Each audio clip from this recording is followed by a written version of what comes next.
Hello, Howard. HU. HU. Thank you so much, everybody. Please have a seat. Oh, I feel important now. Got a degree from Howard. Cicely Tyson said something nice about me. I love you back. To President Frederick, the Board of Trustees, faculty and staff, fellow recipients of honorary degrees, thank you for the honor of spending this day with you. And congratulations to the class of 2016.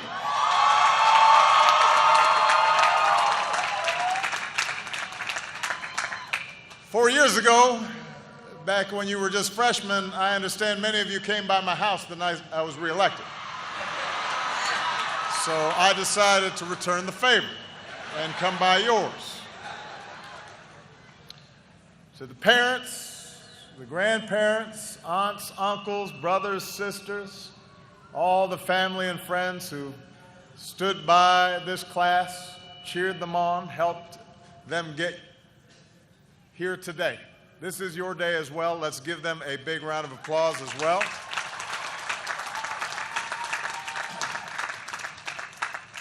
I'm not trying to stir up any rivalries here. I just want to see who's in the house. We got Quad, Annex, Drew, Carver, Slow, Towers, and Meridian. Rest in peace, Meridian.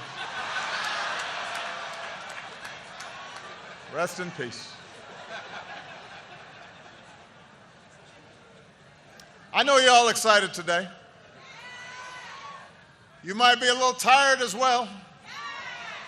Some of you are up all night making sure your credits were in order. Some of you stayed up too late. Ended up at Ho Chi at 2 a.m. Got some mambo sauce on your fingers.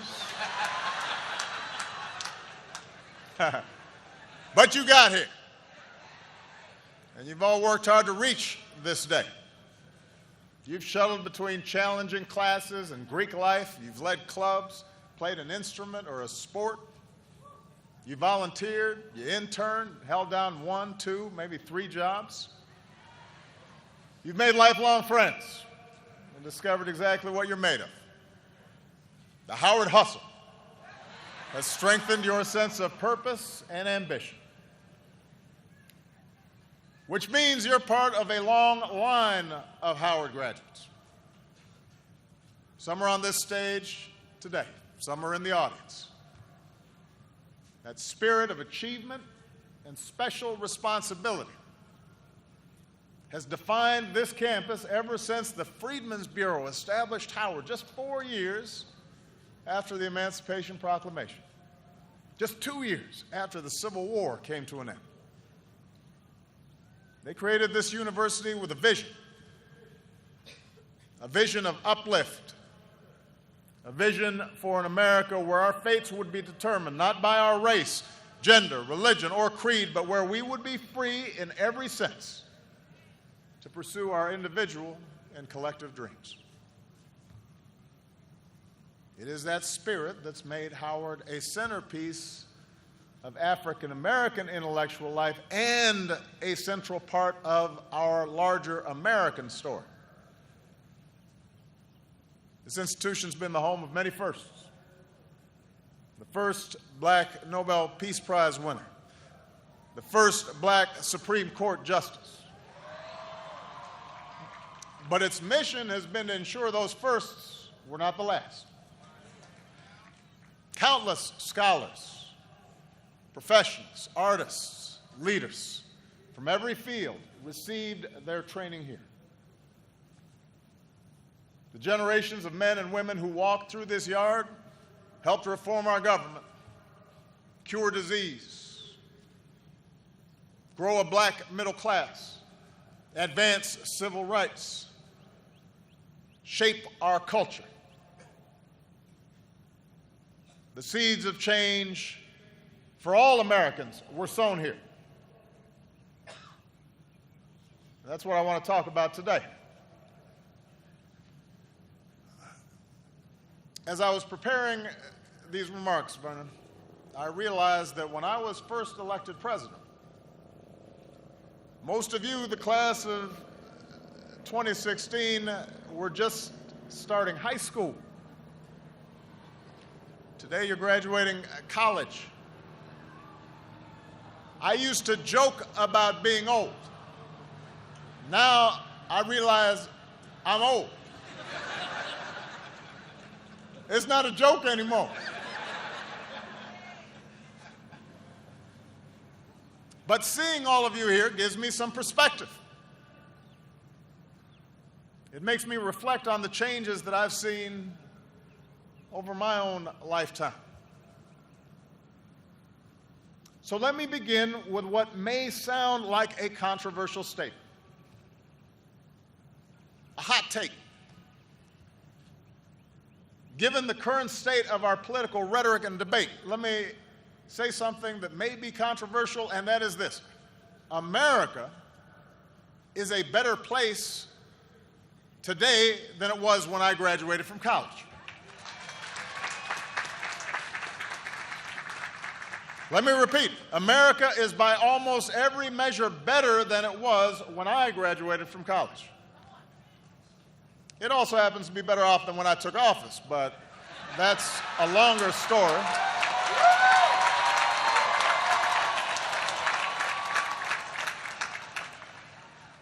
That's a different discussion for another speech. But think about it. I graduated in 1983. New York City, America's largest city, where I lived at the time, had endured a decade marked by crime and deterioration and near bankruptcy. And many cities were in similar shape. Our nation had gone through years of economic stagnation, the stranglehold of foreign oil, a recession where unemployment nearly scraped 11%. The auto industry was getting its clock cleaned by foreign competition. And don't even get me started on the clothes and the hairstyles. I've tried to eliminate all photos of me from this period. I thought I looked good. I was wrong. Since that year, since the year I graduated, the poverty rate is down. Americans with college degrees, that rate is up. Crime rates are down. America's cities have undergone a renaissance. There are more women in the workforce. They're earning more money. We've cut teen pregnancy in half. We've slashed the African-American dropout rate by almost 60%. And all of you have a computer in your pocket that gives you the world at the touch of a button. In 1983, I was part of fewer than 10% of African Americans who graduated with a bachelor's degree. Today, you're part of more than 20% who will. And more than half of blacks say we're better off than our parents were at our age, and that our kids will be better off too. So America is better. And the world is better too. A wall came down in Berlin. An iron curtain was torn asunder. The obscenity of apartheid came to an end. A young generation in Belfast and London have grown up without ever having to think about our IRA bonds. In just the past 16 years, we've come from a world without marriage equality to one where it's a reality in nearly 24 countries. Around the world, more people live in democracies. We've lifted more than 1 billion people from extreme poverty. We've cut the child mortality rate worldwide by more than half. America's better. The world is better. And stay with me now. Race relations are better since I graduated. That's the truth. No, my election did not create a post-racial society. I don't know who was propagating that notion. That was not mine. But the election itself, and the subsequent one, because the first one, folks might have made a mistake. The second one, they knew what they were getting. The election itself was just one indicator of how attitudes had changed.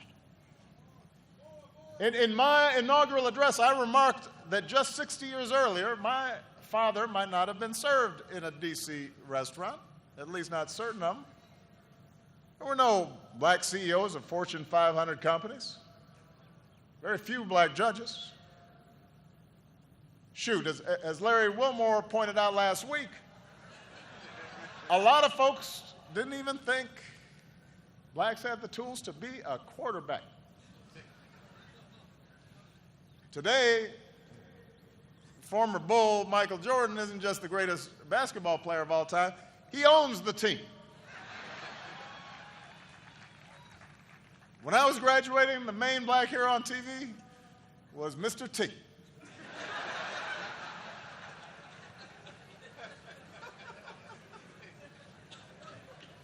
Rap and hip-hop were counterculture, underground. Now Shonda Rhimes owns Thursday night, and Beyonce runs the world. We're no longer entertainers, we're producers, studio executives, no longer small business owners, we're CEOs, we're mayors, representatives, presidents of the United States.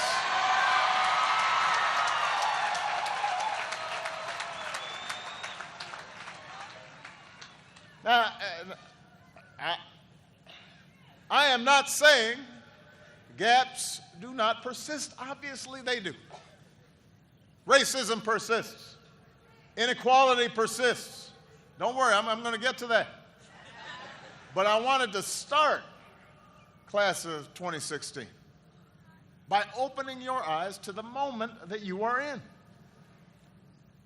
If you had to choose one moment in history in which you could be born, and you didn't know ahead of time who you were going to be, what nationality, what gender, what race, whether you'd be rich or poor, gay or straight, what faith you'd be born into, you wouldn't choose 100 years ago. You wouldn't choose the 50s or the 60s or the 70s. You choose right now. If you had to choose a time to be, in the words of Lorraine Hansberry, young, gifted, and black in America, you would choose right now.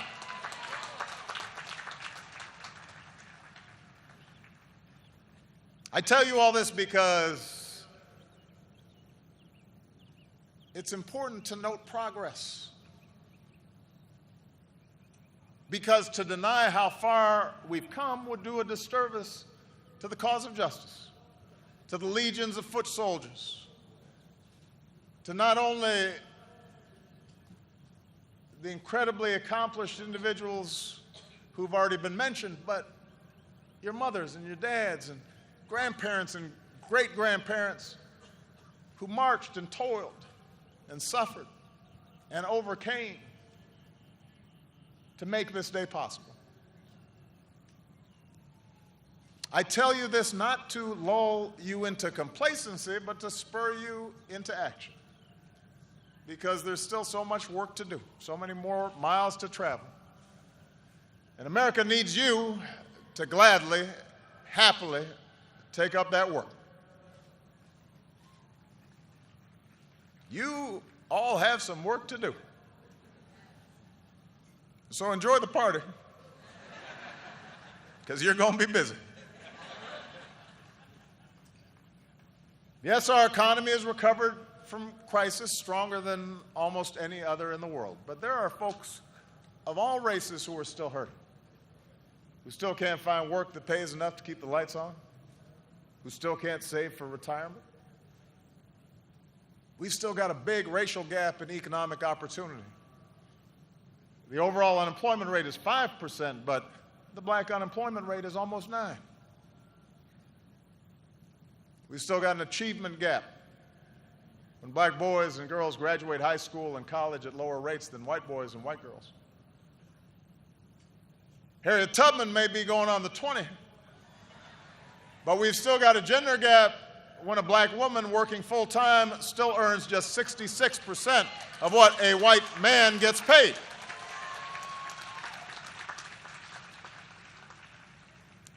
We've got a justice gap when too many black boys and girls pass through a pipeline from underfunded schools to overcrowded jails.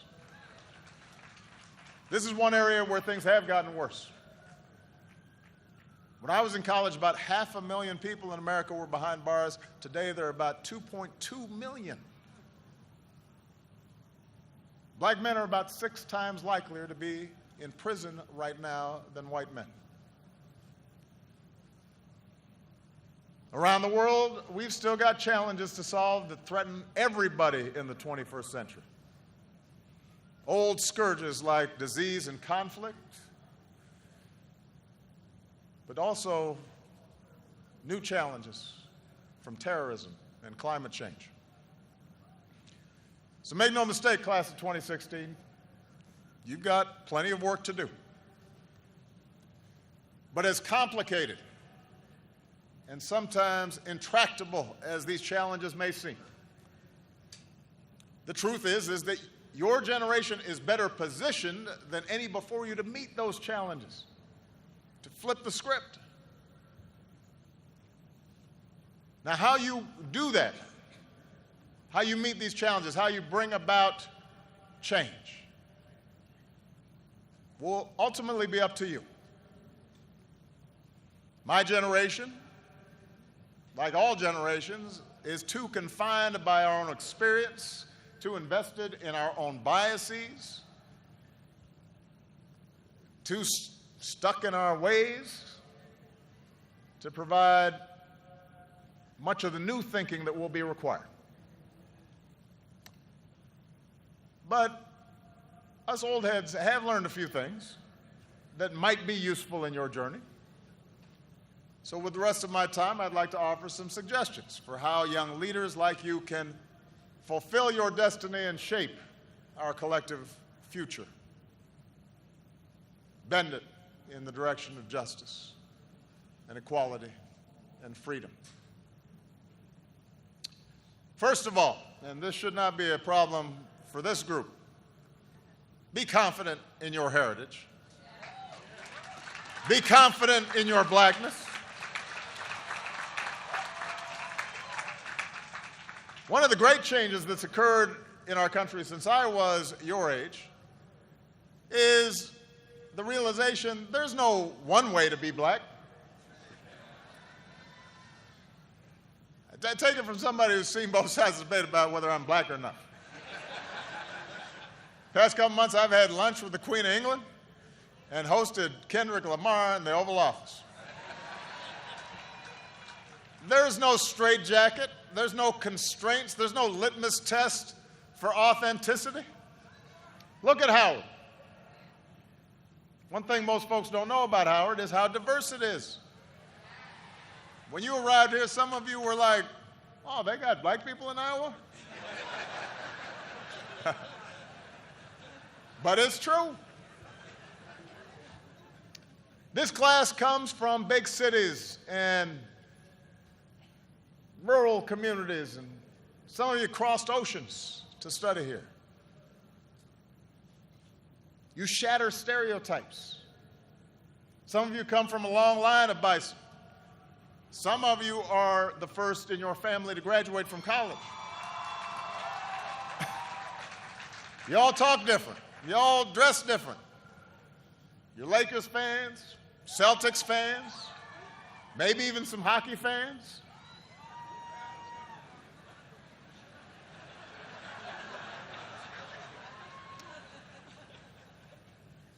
And because of those who come before you, you have models to follow. You can work for a company or start your own. You can go into politics or run an organization that holds politicians accountable. You can write a book that wins the National Book Award, or you can write the new run of Black Panther, or like one of your alumni, Ta-Nehisi Coates, you can go ahead and just do both. You can create your own style, set your own standard of beauty, embrace your own sexuality. Think about an icon we just lost, Prince. He blew up categories. People didn't know what Prince was doing.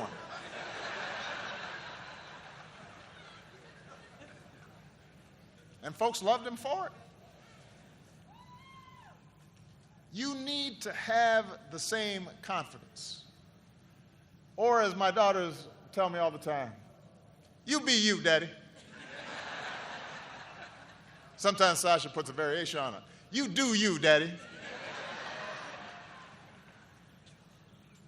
And because you're a black person doing whatever it is that you're doing, that makes it a black thing. Feel confident.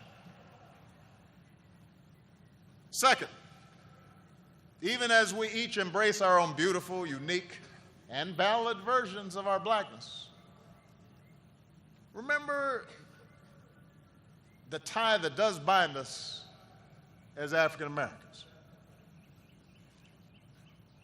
And that is our particular awareness of injustice and unfairness and struggle.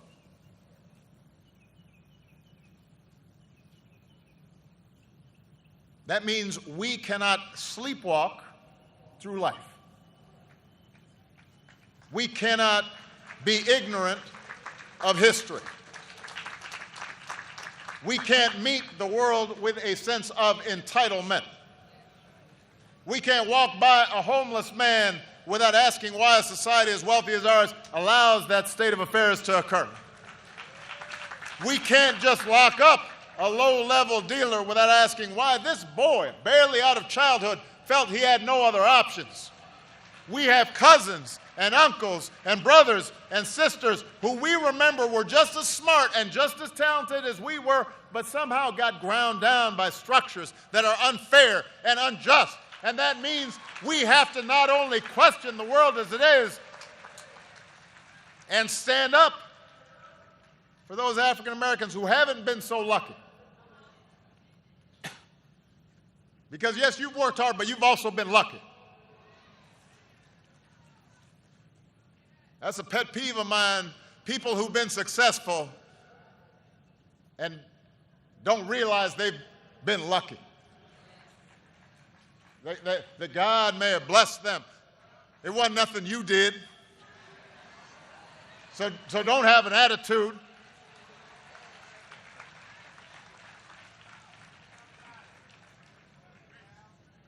But we must also expand our moral imaginations to understand and empathize with all people who are struggling. Not just black folks who are struggling. The refugee, the immigrant, the rural poor, the transgender person. And yes, the middle-aged white guy who you may think has all the advantages, but over the last several decades has seen his world upended by economic and cultural and technological change and feels powerless to stop it. You got to get in his head too.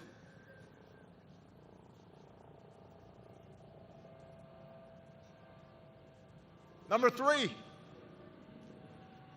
you have to go through life with more than just passion for change. You need a strategy. I'll repeat that. I want you to have passion. You have to have a strategy.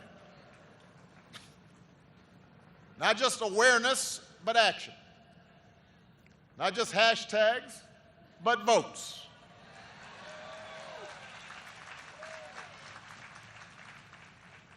You see, change requires more than righteous anger.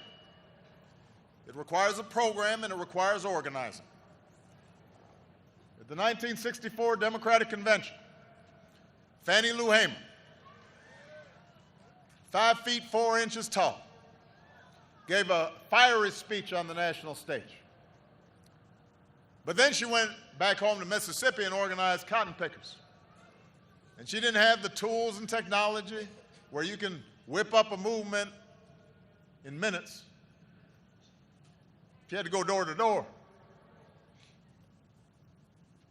And I'm so proud of the new guard of black civil rights leaders who understand this.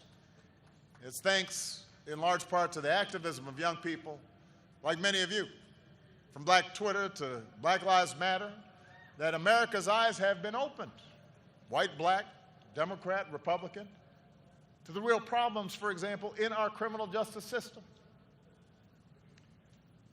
But to bring about structural change, lasting change, awareness is not enough.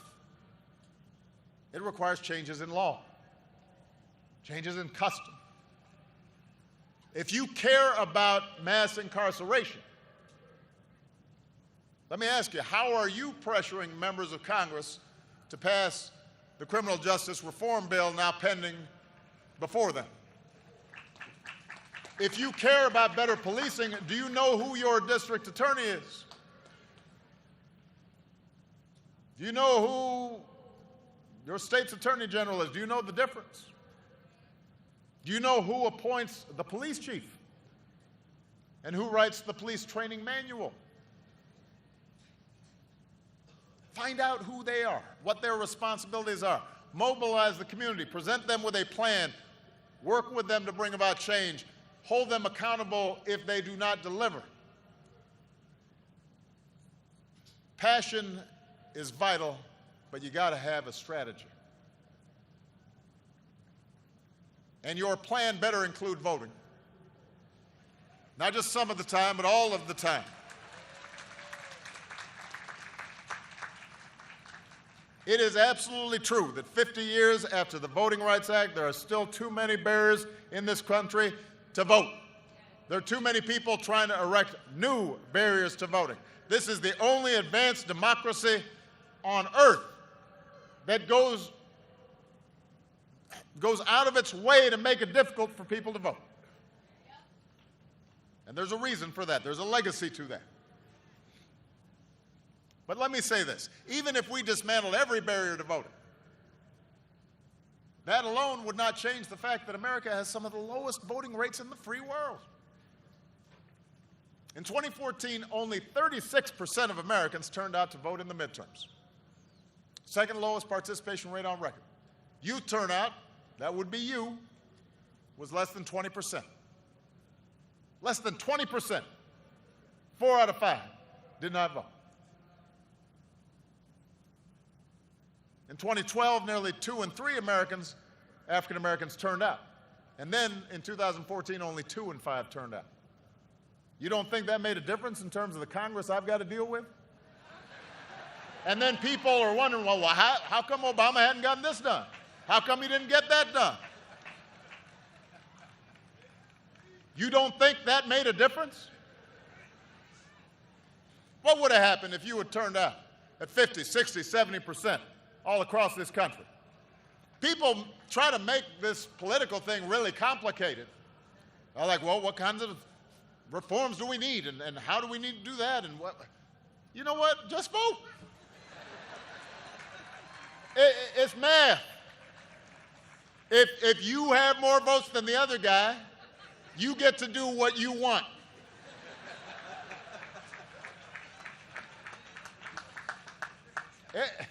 It's not that complicated. And you don't have excuses. You don't have to guess the number of jelly beans in a jar or bubbles on a bar of soap to register to vote. You don't have to risk your life to cast a ballot. Other people already did that for you.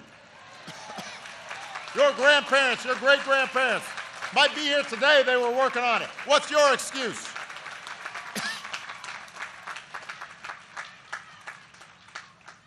When we don't vote, we give away our power. disenfranchise ourselves right when we need to use the power that we have.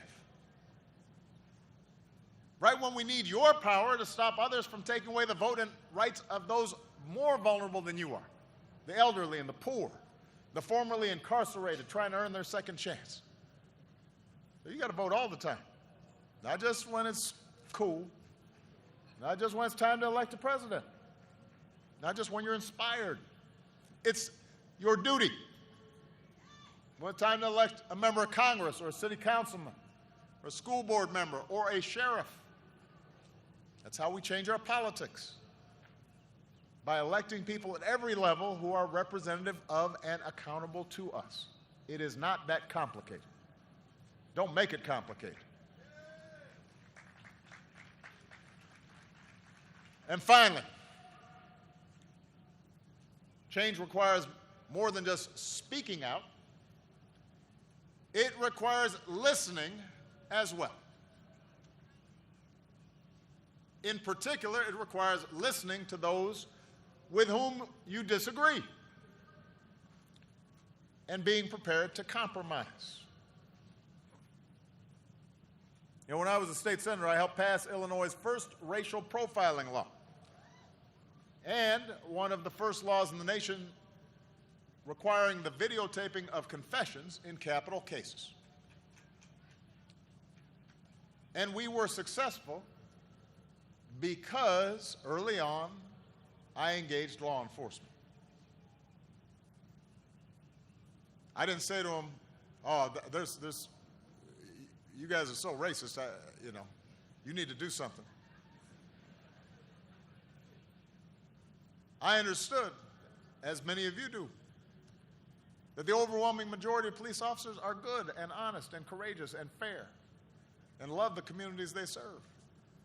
And we knew there were some bad apples, and that even good cops with the best of intentions, including, by the way, African American police officers, might have unconscious biases, as we all do.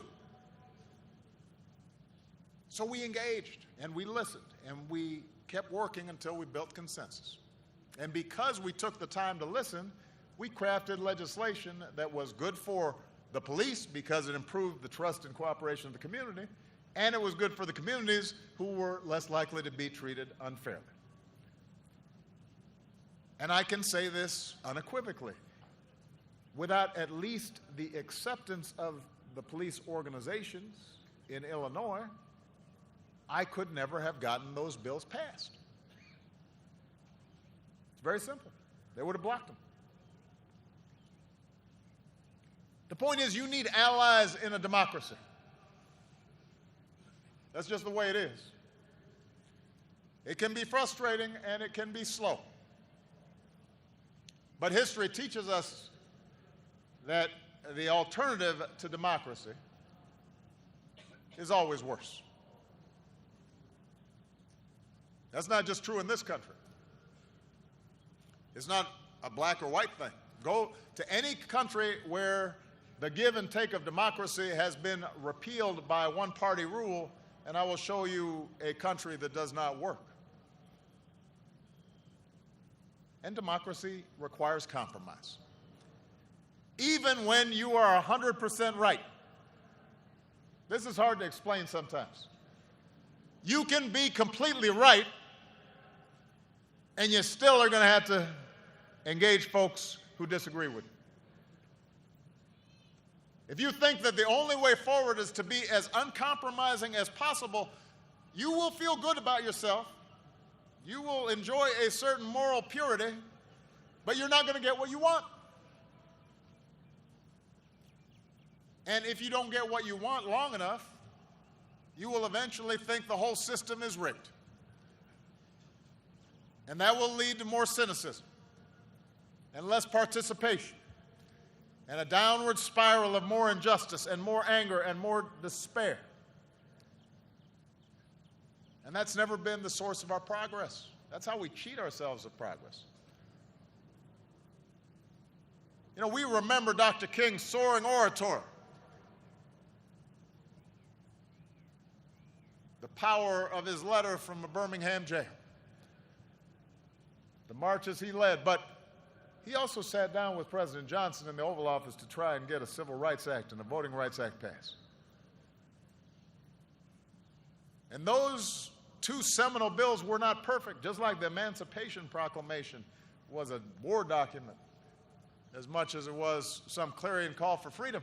Those mileposts of our progress were not perfect. They did not make up for centuries of slavery or Jim Crow or eliminate racism or provide for 40 acres and a mule. But they made things better. And you know what? I will take better every time. I always tell my staff, better is good. Because you consolidate your gains and then you move on to the next fight from a stronger position. Brittany Packman, a member of the Black Lives Matter movement and Campaign Zero, one of the Ferguson protest organizers, she joined our task force on 21st century policing. Some of her fellow activists questioned whether she should participate. She rolled up her sleeves. She sat at the same table with big city police chiefs and prosecutors, and because she did, she ended up shaping many of the recommendations of that task force. And those recommendations are now being adopted across the country. Changes that many of the protesters called for. If young activists like Brittany had refused to participate out of some sense of ideological purity, then those great ideas would have just remained ideas. But she did participate, and that's how change happens. America is big, and it is boisterous, and it is more diverse than ever. The president told me that we've got a significant Nepalese contingent here at Howard. I would not have guessed that. Right on. But it just tells you how interconnected we're becoming. And with so many folks from so many places converging, we are not always going to agree with each other. Another Howard alum, Zora Neale Hurston, once said,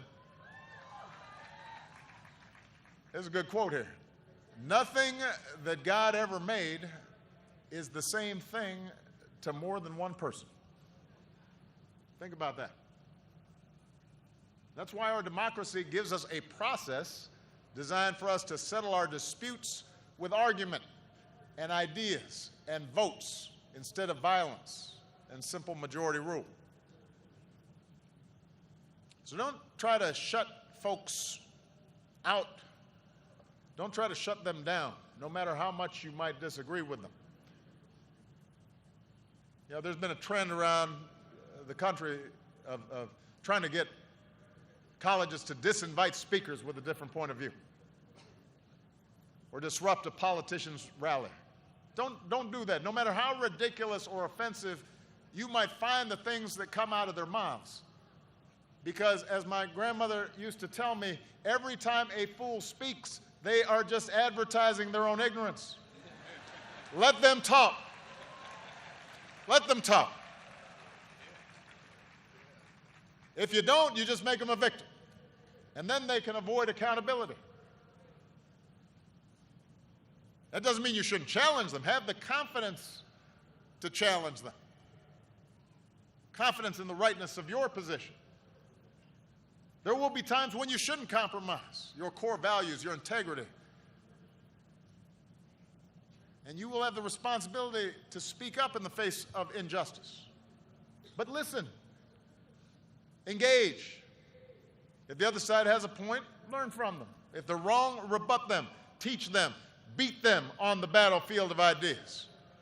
And you might as well start practicing now, because one thing I can guarantee you, you will have to deal with ignorance, hatred, racism, foolishness,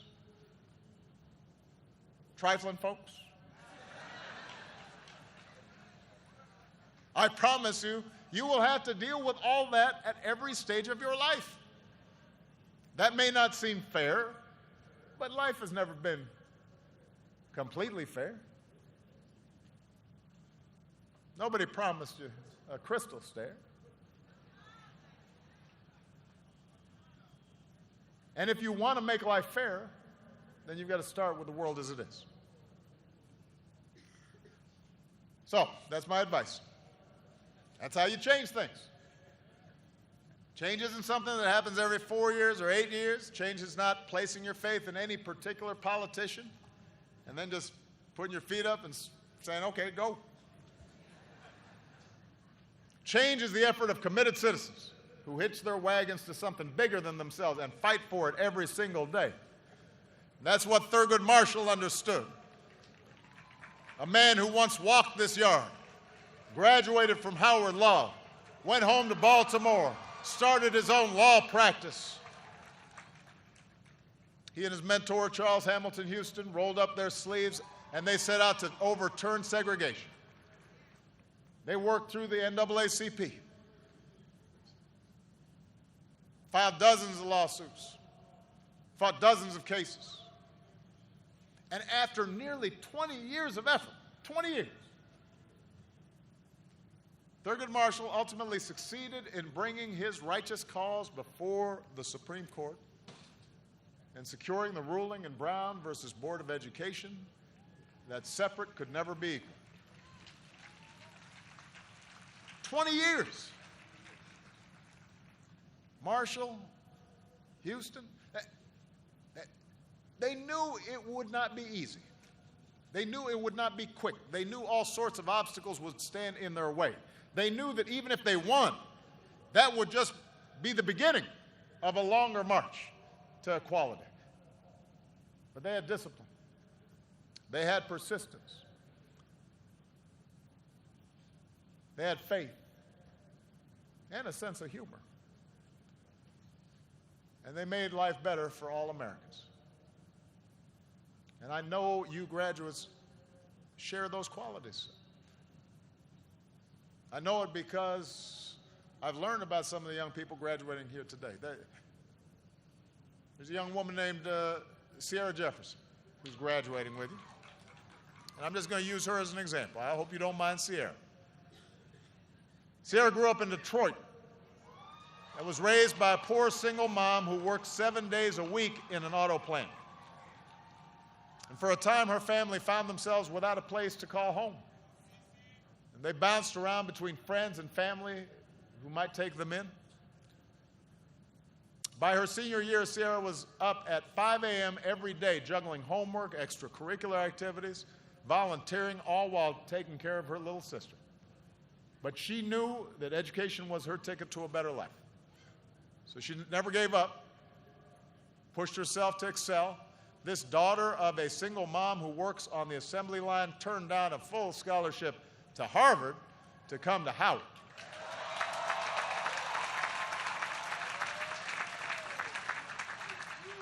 And today, like many of you, Sierra's the first in her family to graduate from college. And then she says she's going to go back to her hometown just like Thurgood Marshall did, to make sure all the working folks she grew up with have access to the health care they need and deserve. As she puts it, she's going to be a change agent. She's going to reach back and help folks like her succeed. And people like Sierra are why I remain optimistic about America. Young people like you are why I never give in to despair. James Baldwin once wrote, "Not everything that is faced can be changed, but nothing can be changed until it is faced." Graduates, each of us is only here because someone else faced down challenges for us. We are only who we are because someone else struggled and sacrificed for us. That's not just Thurgood Marshall's story or Sierra's story or my story or your story. That is the story of America. The story whispered by slaves in the cotton fields. The song of marchers in Selma. The dream of a king in the shadow of Lincoln. The prayer of immigrants who set out for a new world. The roar of women demanding the vote. The rallying cry of workers who built America. And the GIs who bled overseas for our freedom. Now it's your turn. And the good news is you're ready. And when your journey seems too hard, and when you run into a chorus of cynics who tell you that you're being foolish to keep believing, or that you can't do something, or that you should just give up, or you should just settle, you might say to yourself a little phrase that I've found handy these last 8 years. Yes, we can. Congratulations, class of 2016. Good luck. God bless you. God bless the United States of America. I'm proud of you.